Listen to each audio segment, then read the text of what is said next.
오늘 처음 열매이신 그리스도라는 제목으로 하나님 말씀 증거하겠습니다. 처음 열매, 잠자는 자들의 첫 열매가 되셨도다 라는 말씀이 있고, 성경에 부활의 첫 열매가 그리스도이시다 그런 말들이 나오는데, 첫 열매, 왜 하필이면 부활을 첫 열매라고 말했을까 라는 것을 생각해 보신 적이 있으신지 모르겠습니다. 첫 열매는 뭐냐 하면, 예수님께서 무화과 나무를 저주하셨던 사건을 혹시 기억하십니까? 그 무화과 나무에 설익은 열매가 열려 있어야 되는 계절이었습니다. 근데 그 설익은 열매도 없었어요. 그래서 이 무화과 나무는 이 설익은 열매가 먼저 맺히고, 그 다음에 그 본 열매들이, 그 열매가 맺혀야 본 열매들이 뒤를 따라서 이제 맺히는 그런 구조를 갖고 있는데, 설익은 열매, 가난한 사람들이 따먹는 그 상품성은 없지만 그 다음 열매들을 보증하는 그런 첫 열매가 빠게라고 하는데, 그 열매가 없어서 예수님은 이 나무는 하나님의 창조 질서에 따라 열매를 맺을 수 없는, 맺지 못하는 나무구나 해서 저주하셨던 사건이 있었습니다. 배가 고파서 화가 나셨던 게 아니고, 그 첫 열매가 보이지 않았기 때문에 나중에 그 풍성한 본 열매도 없을 것이었기 때문에 저주를 받고 마르게 되었던 사건입니다. 오늘 여기 잠자는 자들의 첫 열매라는 의미도 동일합니다. 그래서 예수님이 부활하셨다는 이 사실, 첫 번째로 사람이 죽은 자들 가운데서 살아나신 그 사건, 예수님의 부활은 뒤이어 있을 우리 모든 성도들의 부활의 첫 열매, 이 첫 열매가 있기 때문에 우리 모든 성도들도 나중에 다 그 부활의 열매를 맺게 된다, 그런 의미에서 예수님의 부활이 첫 열매라고 할 수 있습니다. 그런데 사실 우리가 죽은 다음에 부활하는 걸로만 이 부활을 생각하고 국한시키면 부활은 우리 삶에 별 의미가 없는, 별 연결점이 없는 일일 것입니다. 그러나 오늘 성경은 이 부활을 우리 삶에 아주 밀접한 관련이 있고, 또 우리 삶에 구체적으로 영향을 미칠 수 있는 그런 영적인 신비로 표현하고 있습니다. 오늘 세 가지 정도로 그 의미를 나누어서 이 첫 열매, 부활의 첫 열매이신 그리스도가 우리 삶에 어떤 일을 하려고 하시는지 한번 말씀을 나누려고 합니다. 첫 번째로 드릴 말씀은, 이 처음 열매, 부활의 처음 열매이신 그리스도는 주실 축복의 증거입니다. 주실 복의 증거입니다. 그 첫 열매가 열리지 않으면 나무의 열매가 안 열립니다. 첫 열매는 모든 그 뒤이어 열릴 풍성한 열매들의 보증이 되고 또 예고가 되는 것이죠. 그래서 예수님이 잠자는 자들의 첫 열매가 되셔서 사망이 아담 한 사람으로부터 시작된 것처럼 부활도 예수님 한 사람으로부터 시작되어서 이 세상에 계속해서 퍼져나갈 거다. 사망의 첫 열매는 아담이었습니다. 그래서 처음 사람 아담이 하나님께 죄를 지었고, 하나님을 대신해서 자기가 자기 인생의 주인이 되고 싶어 했고, 그 죄의 열매들은 지금까지 계속해서 유전되고 있습니다. 세계 각국이 전쟁을 벌이고 있는 것도 죄 때문입니다. 사람이 갈등하고 다투는 가장 큰 이유는 죄로 인한 것입니다. 자기 자신이 하나님이 되고 싶고, 자기 자신이 옳다고 믿는 바를 굽히고 싶어 하지 않고, 대화가 되지 않는 사람은 인정하지 않고, 이런 것들도, 서로 이해하거나 사랑하려 하지 않는 것들도 죄로 인해서 기반된 것입니다. 배우지 않아도 그래서 죄는 인간의 이 정말 DNA 깊숙한 곳에 새겨져서 수많은 이 세상의 문제들을 야기하는 우리 이 세상 최악의 문제가 바로 죄라고 할 수 있습니다. 그 죄를 해결하시는 하나님의 방법은 그 죄의 대가를 예수님이 죽음으로 대신 치르시고 예수님이 다시 살아나셔서 이 부활의 첫 열매가 되심으로 이 죄를 해결하고자 하셨습니다. 그래서 이 예수님이 부활하실 때 그냥 부활 사건이 진짜냐 아니냐 이 정도만 가지고는 사실 증거도 없어요. 예수님이 부활하셨다는 증거 없거든요. 카메라로 찍어놓은 것도 아니고 그때 그냥 만난 사람들이 있을 뿐이지 우리는 진짜인지 아닌지 몰라요. 근데 예수님이 만약에 부활하셨다면, 진짜로 살아나셨다면 예수님은 죽음을 이기신 겁니다. 이 세상 어떤 사람도 죽음을 이길 수가 없어요. 아멘? 죽음의 공포를 이길 수가 없고 죽음의 공포뿐만 아니라 죽음으로부터 자유로울 수가 없어요. 누구든지. 오늘 내가 죽을 날이면 죽어야 돼요. 그냥 거기까지예요. 내가 더 살고 싶다고 해서 살 수 있는 게 아닙니다. 그래서 인간은 자기가 알든 모르든 인정하든 인정하지 않든 죽음의 권세 아래 지배를 받고 있습니다. 근데 성경을 보면 이 죽음의 이유는 하나님을 떠나서 인간이 스스로 하나님이 되고자 했던 죄의 결과라고 말씀합니다. 하나님은 우리를 원래 영원히 하나님과 더불어 이 세상을 다스리고 정복하고 또 누리고 경영하고 이런 존재로 만들어 주셨는데 하나님을 떠난 인간은 그 죄로 인해서 그 하나님이 주신 모든 복을 걷어차 버렸고 유한한 그 죄의 노예로 죽음의 노예로 살아갈 수밖에 없게 되었다는 사실입니다. 그래서 사람이 죽음의 권세 아래 놓여 있다는 말은 또한 죄의 지배를 받는다는 말이기도 합니다.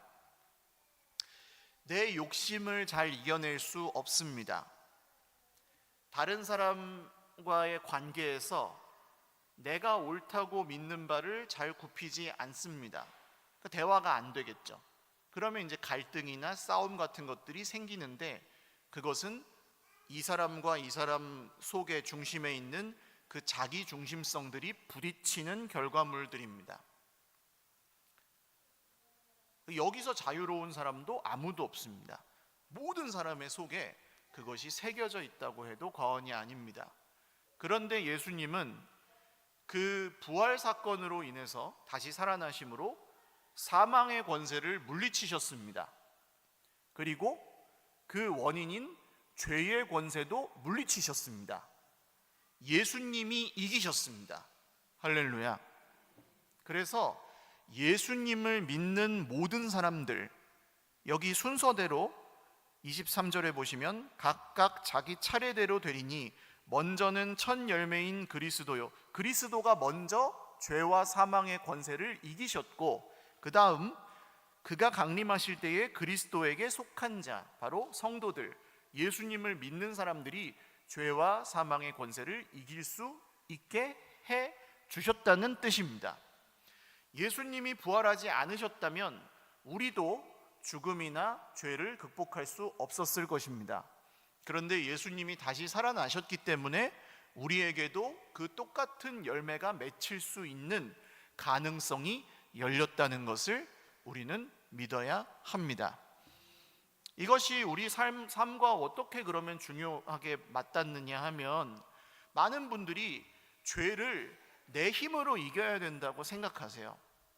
내가 노력해서, 내가 더 기도해서, 내가 성경 봐서 죄를 이겨야 한다고 생각하세요. 내가 굳은 의지로 이겨야 된다고 생각하세요. 어떤 사람들이 죄 가운데 빠져 있는 모습을 보시면 아유, 저 사람은 의지가 부족해서, 믿음이 부족해서, 기도가 부족해서 그래, 이렇게 쉽게 생각하세요. 근데 그게 아니라는 겁니다. 오해입니다. 우리가 싸워서 죄랑 싸워서 이길 수 없어요. 우리가 죽음이랑 싸워서 이길 수 없어요.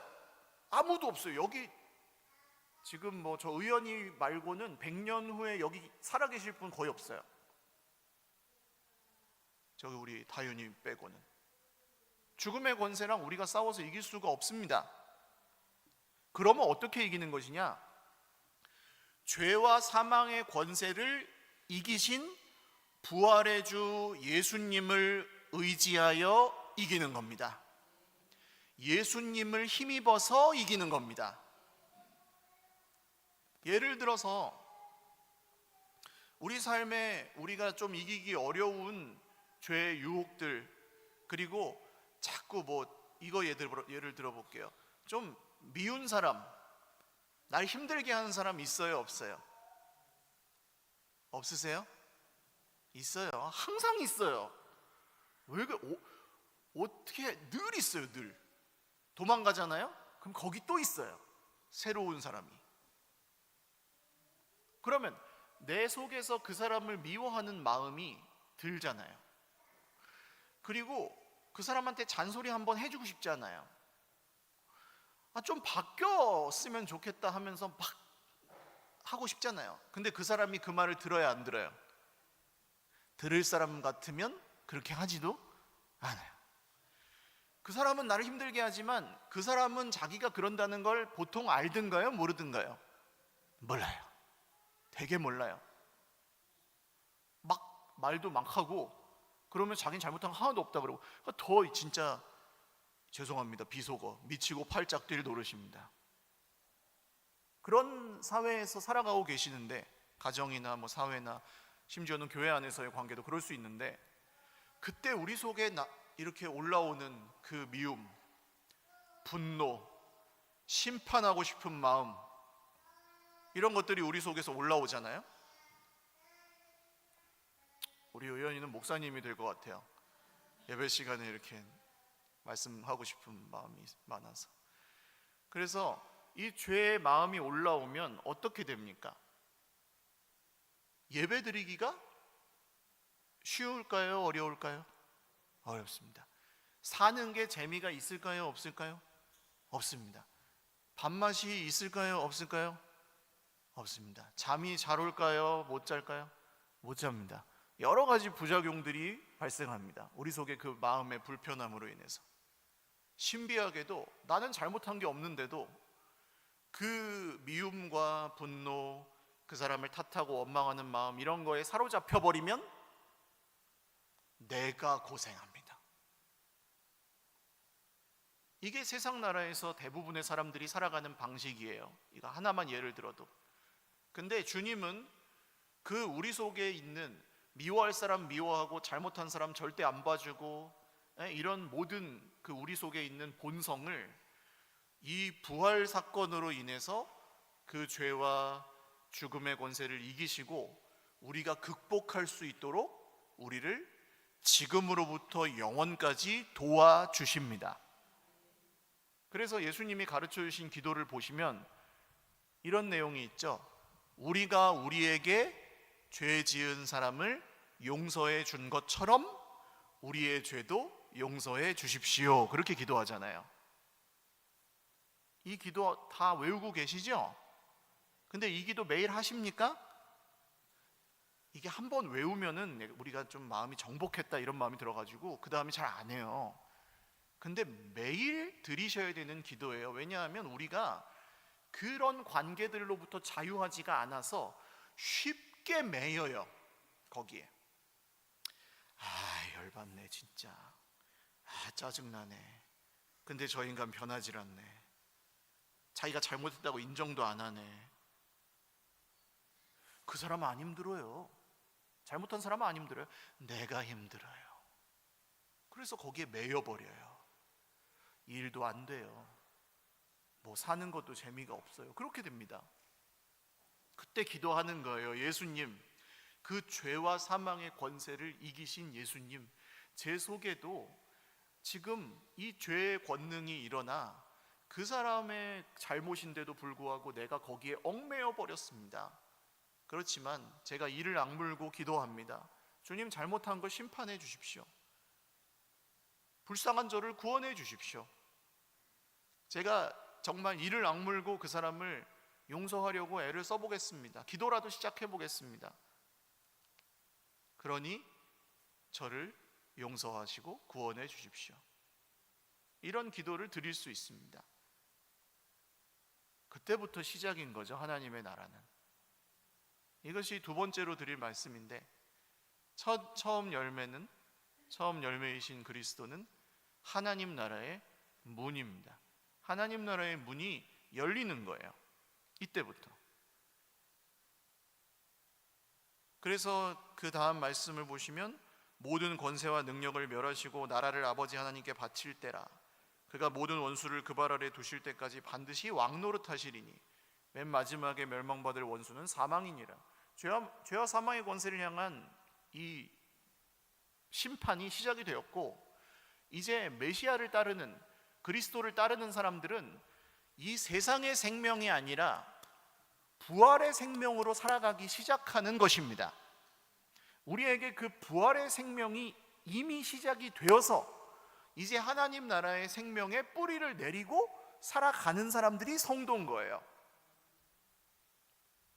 그 결과는 아까 말씀드린 것처럼, 아우 목사님 이렇게 힘든 세상에서 그것까지 하면서 어떻게 살아요가 아니라, 우리가 힘들다니까요. 그것 때문에 다른 사람의 죄 때문에도 우리가 힘들어요. 그리고 우리 속에 죄가 일어나요. 돌아다녀요, 이렇게 막 계속. 종로에서 뺨 맞으면 빨리 나오셔야지. 어디서 화풀이에요? 한강에서 화풀이에요. 직장에서 열받았는데 집에 와서 화풀이하고, 집에서 안 되는데 직장 가서 일이 안 되고, 뭐 이렇게 죄가 돌아댕겨요. 가만히 있었는데 나는 탁 치면 여기서 또 불쑥 나와가지고 또 탁 쳐야지 풀리고, 이런 게 있으니까. 근데 그걸 끊어주시는 게 바로 하나님 나라의 생명인 겁니다. 아까 드린 말씀을 계속 이어가 보면, 여러분, 우리는 이 세상에서 뭐 죄진 사람, 잘못한 사람 엄청 따집니다. 누구한테 책임이 있는지, 누가 먼저 사과할 건지, 누가 먼저 잘못했는지, 네가 원인 제공자니까 내가 한 잘못은 잘못도 아니다, 뭐 이런 말도 안 되는 얘기가 우리 세상에서 늘 벌어지고 있는 일이거든요. 합리화. 그런데 잘 한번 생각해 보십시오. 예수님이 만약에 내가 하나님께 한 행동들과 말들과 생각들로 우리한테 따지고 드신다면, 내가 다른 사람한테 따지고 계산하는 것처럼 예수님이 나한테 따진다면 여러분 얼마나 따지시겠어요? 저는 하나님께 그렇게 잘못한 게 없는데요 라고 생각하실 분도 혹시 있으실지 모르겠지만, 하나님 없는 것처럼 살고, 돈이 하나님인 것처럼 살고, 하나님이 보고 계시는데도 전혀 두려워하지 않고 내 맘대로 하고, 주님의 몸된 교회, 사랑하는 주님의 자녀들, 주님의 자식들인데 미워했다.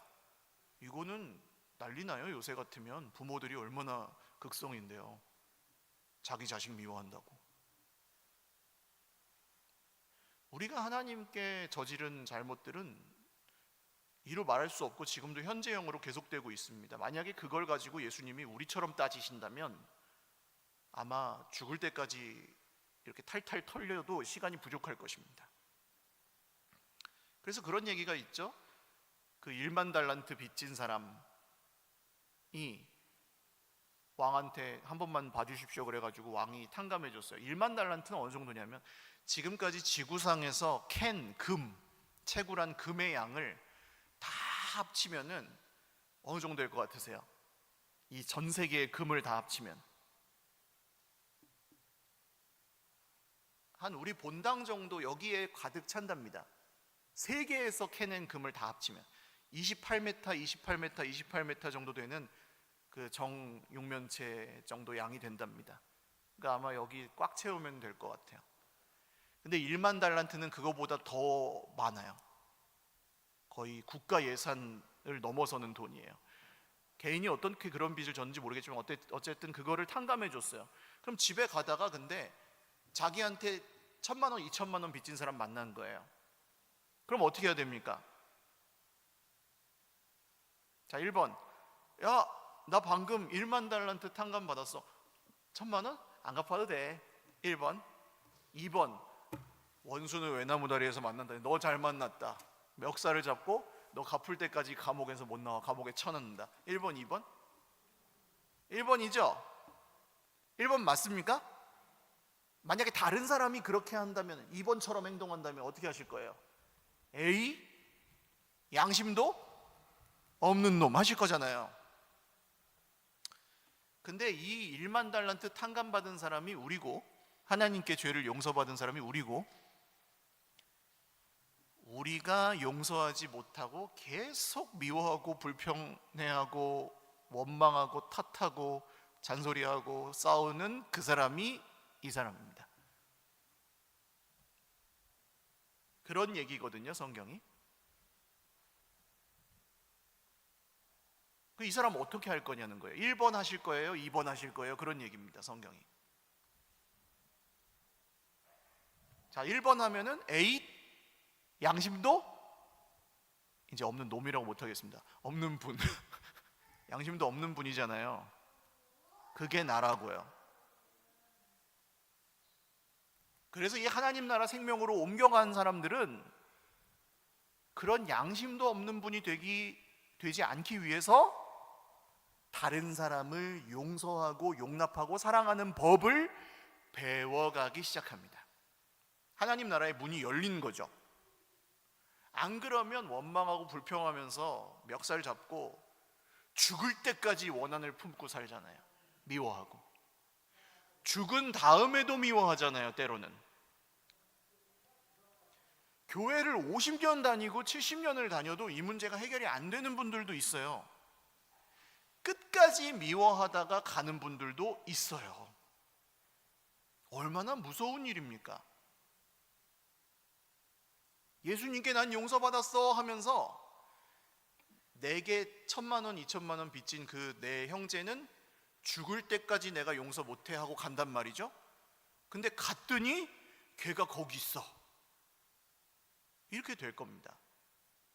갔더니가 아니라 이제 뭐 오셔가지고 완성하신다는 말이 더 가까운데, 우리가 어디로 간다는 얘기가 별로 없어요, 성경에는.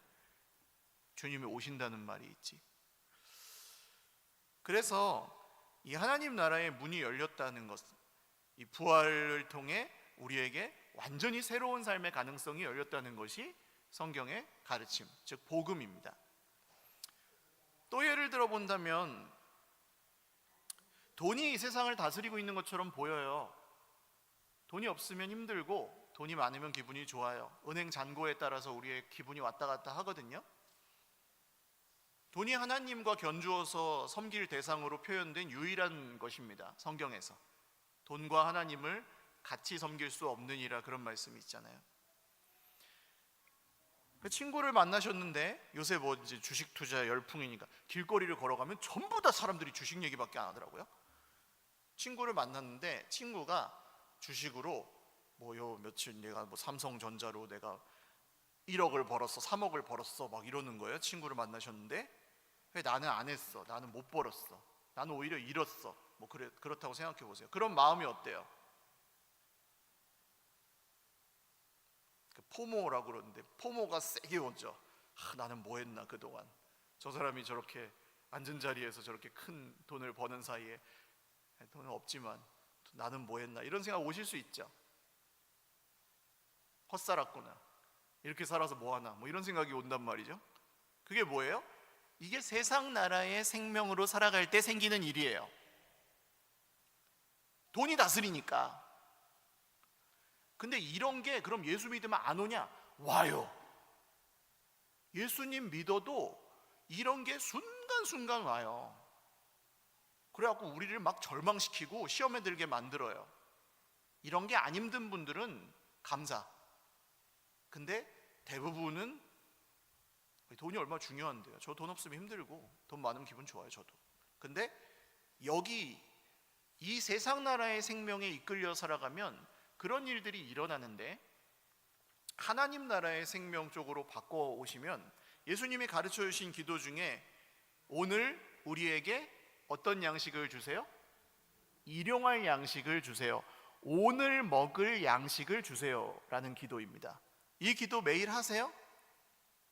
아멘. 하시는 분들도 계시고, 매일은 못해요 하시는 분들도 계시는데, 매일 못하는 이유, 매일 안 하는 이유, 일용할 양식이 있으셔서 안 하시죠. 기도 안 해도 있으니까, 먹을 게 있으니까 안 하시잖아요. 좋은 시대를 살고 있는 겁니다. 근데 그 기도를 하셔야 돼요.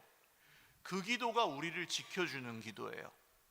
왜냐하면 아까 이 세상 나라의 생명의 뿌리를 내리고 살아갈 때, 여러분, 돈 때문에 만약에 갈등이 있는데, 집에서 뭐 배우자 간에, 뭐 부모 자녀 간에, 뭐 형제 간에 무슨 돈 때문에 갈등이 있는데, 오늘 일용할 양식 때문에 싸우세요? 아니면 과거의 돈과 현재의 돈과 미래의 돈 때문에 싸우세요?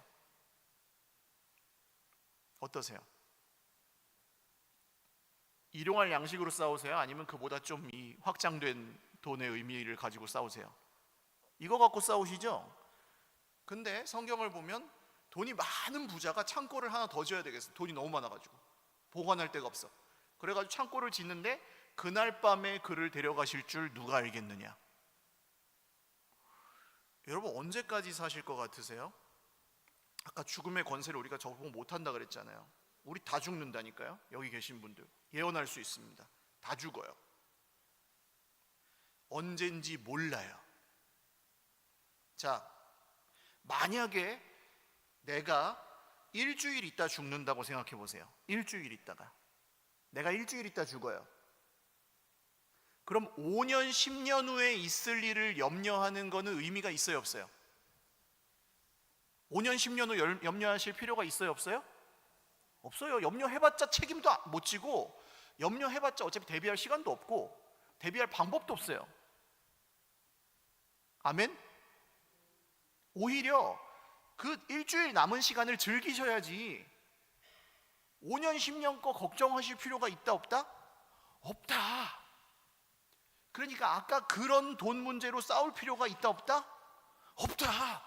그게 일용할 양식을 주세요라는 기도에 포함된 생각인 거예요. 주님, 오늘 먹을 것이 있으면 충분하겠습니다.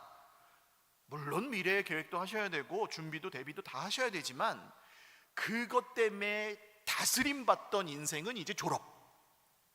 힘들긴 하지, 가끔 부럽기도 하고. 근데 거기에 막 멱살 잡혀서 끌려가던 인생은 졸업.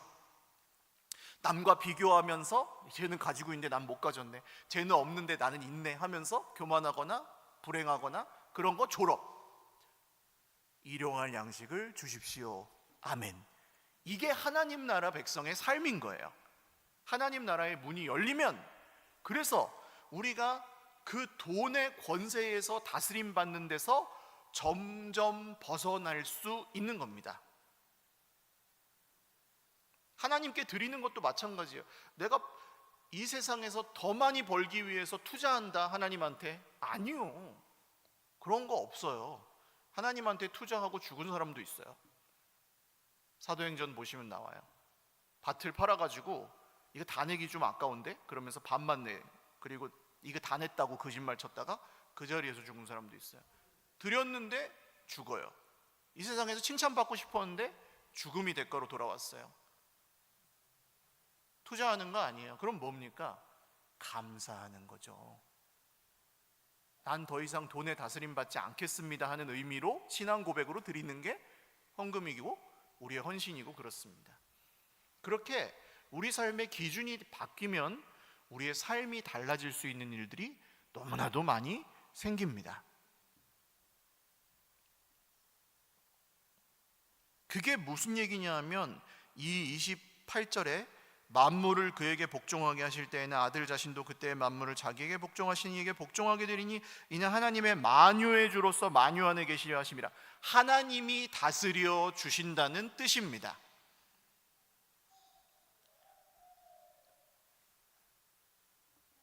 삼일천하라는 얘기 있잖아요. 삼일천하. 잠깐 정권 잡았다가 화무 11홍 되는 거예요. 잠깐 정권 잡았다가 끝날 사람이 있어요. 잠깐 정권 잡았다가 끝날 사람한테 충성하는 게 좋습니까? 아니면 그 다음에 와서 정당한 왕위를 회복하고 영원히 다스릴 왕한테 충성하는 게 좋습니까? 말해 뭐해요? 이게 돈이고 이게 하나님이에요. 부활은 그것을 시작하는 겁니다. 마지막 세 번째로 이 첫 열매는 오늘을 바꾸는 능력이 됩니다. 이렇게 생각이 바뀌고 바라보는 관점이 바뀌기 시작하면 우리의 오늘의 삶도 달라지게 되어 있습니다. 아까 우리 나눴던 말씀대로 이렇게 생기지도 않은 일 가지고 염려할 필요가 없구나. 주님이 정말 계속 말씀하시거든요. 너희 중에 누가 염려한다고 해서 키를 한 자나 더 크게 할 수 있느냐? 지금 내가 키가 그만큼 될 거라고 어렸을 때 생각하셔서 갖고 그만큼 되신 분 있으세요? 없으시죠? 그냥 딱 그만큼까지인 거예요. 크든 작든 염려한다고 커지지도 않고 염려 안 한다고 작아지는 것도 아니고 큰 게 다 좋은 것도 아니고 작은 게 다 나쁜 것도 아니고 그냥 키는 그냥 타고난 거죠. 남자 여자 그것도 우리가 선택한 거 아니죠. 그냥 그거죠. 받은 거죠. 염려한다고 그게 바뀌냐? 우리 인생의 대부분의 문제들은 다 마찬가지로 염려한다고 해결되지가 않더라고요. 않아요. 제가 이번 주에 저 이렇게 큐티 집에다가 글을 쓰는 거 일하는 게 있어갖고 이번 주에 돈이 들어오는 날이었거든요. 20만 원. 그 20만 원 딱 들어오면은 이 뭐하지 이제 애들 고기 사 먹여야 되나 뭐 꿈을 꾸잖아요. 20만 원 어떻게 쓸지에 대한.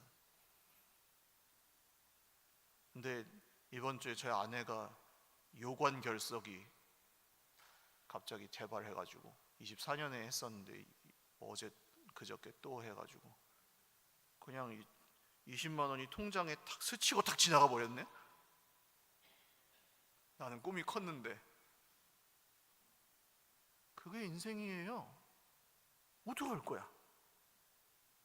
어떡할 거야?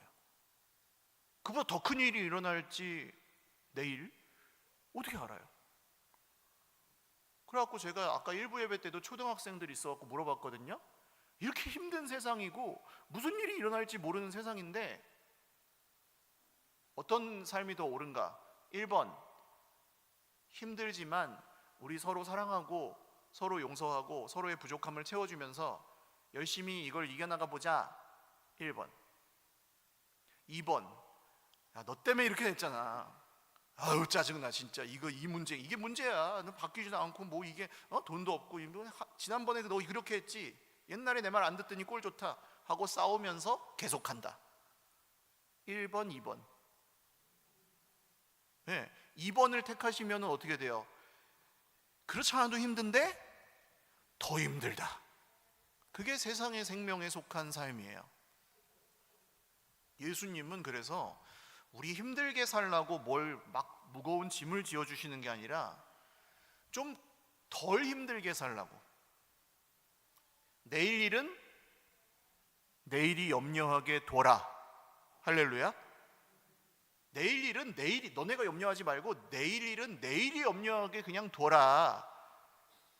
오늘 염려할 일만도 얼마나 많으냐. 너희들 힘들다.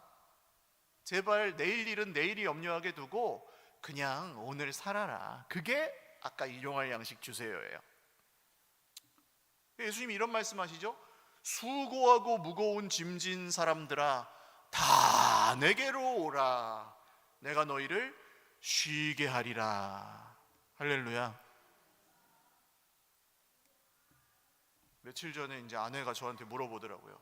로또 됐어? 그러더라고요. 로또 됐냐고. 로또가 됐네요. 제가 돈이 많아 보였나 봐요.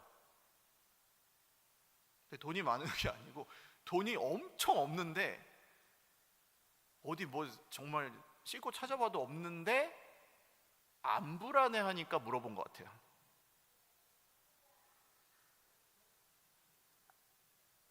그 이해 가시는지 모르겠습니다. 돈이 없거든요, 진짜. 당장 어떻게 될지 모르겠어요, 뭐가 인생에. 근데 그것 때문에 막 죽지 않아요. 저는 그런 게 부활의 능력이라고 믿어요. 우리 모두가 부자 되고 우리 모두가 문제없이 잘 살게 되는 것이 부활의 능력이 아니고, 그렇지 않은 삶에서 하나님이 우리를 지켜주시는 힘이 바로 이 부활의 능력입니다.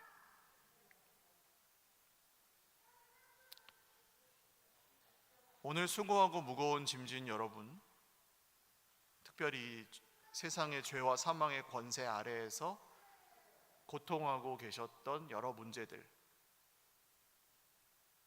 그것을 해결하시고 회복하실 수 있는 유일한 분, 부활의 첫 열매이신 그리스도께 나아가실 수 있기를 바랍니다. 그리스도의 다스림을 받으시기 바랍니다. 그리고 수고하고 무거운 모든 짐들, 미리 걱정하고 미리 염려하는 모든 것들도 이제는 멈추시고 오늘의 풍성한 생명을 조금 더 누리실 수 있게 되기를 주님의 이름으로 축원을 드립니다. 같이 기도하겠습니다.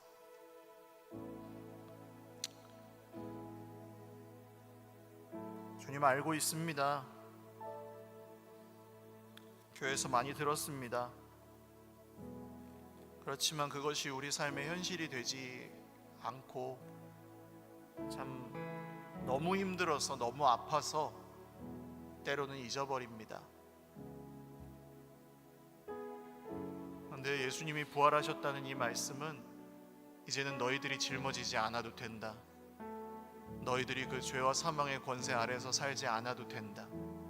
내가 대신 짊어졌고 내가 해결해 줄 것이다 라는 주님의 약속입니다. 오늘 그 말씀을 믿고 저희가 하나님 나라의 열린 문으로 들어가겠습니다. 오늘 그 말씀을 믿고 주님이 주실 모든 축복을 소망하겠습니다. 그 말씀을 믿고 우리의 오늘을 바꾸어 주시는 주님께 순종하겠습니다. 함께 기도드리겠습니다. 하나님 아버지, 사망 권세를 깨뜨리신 주님, 죄의 권세로부터 승리하신 주님, 주님이 우리의 첫 열매가 되셔서 우리도 다 열매 맺게 하여 주시니 감사합니다. 하나님, 우리는 오늘 여러 삶의 문제들로 고민합니다. 여러 어려움들로 고통합니다. 그것만으로도 힘든데 원망하고 탓하고 불평하고 염려하고 걱정하느라고 우리의 삶을 더욱 가난하게 만들고 있는 것 같습니다. 주님, 스스로 염려에 빠지지 않고 스스로 돈의 노예가 되지 않고 열린 하나님 나라의 문으로 들어가겠습니다. 주님, 나를 힘들게 하는 사람을 미워하다 내 인생을 허비하지 않겠습니다. 그를 용서하고 용납함으로 하나님 나라의 주인공이 되겠습니다.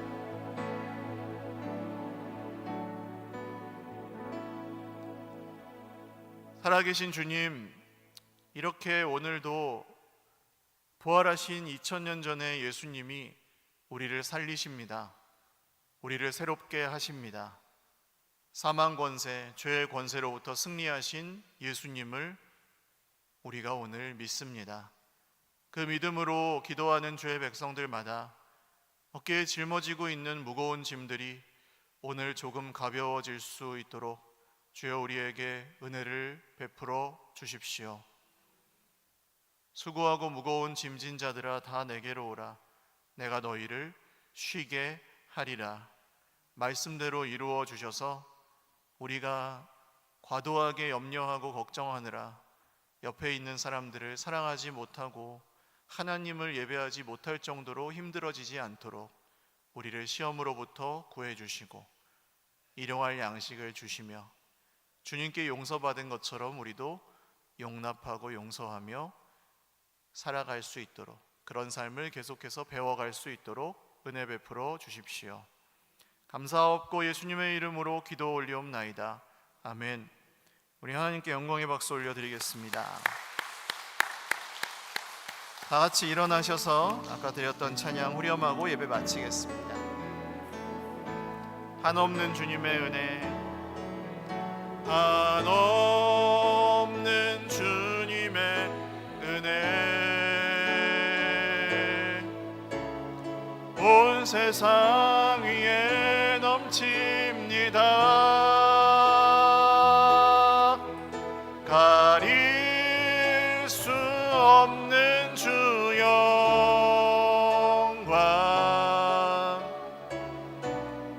온 땅 위에 충만합니다. 주님만이 길이오니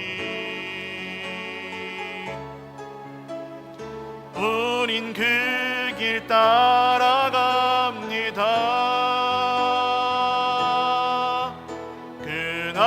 그날에 우리를 이루실 주는 완전합니다.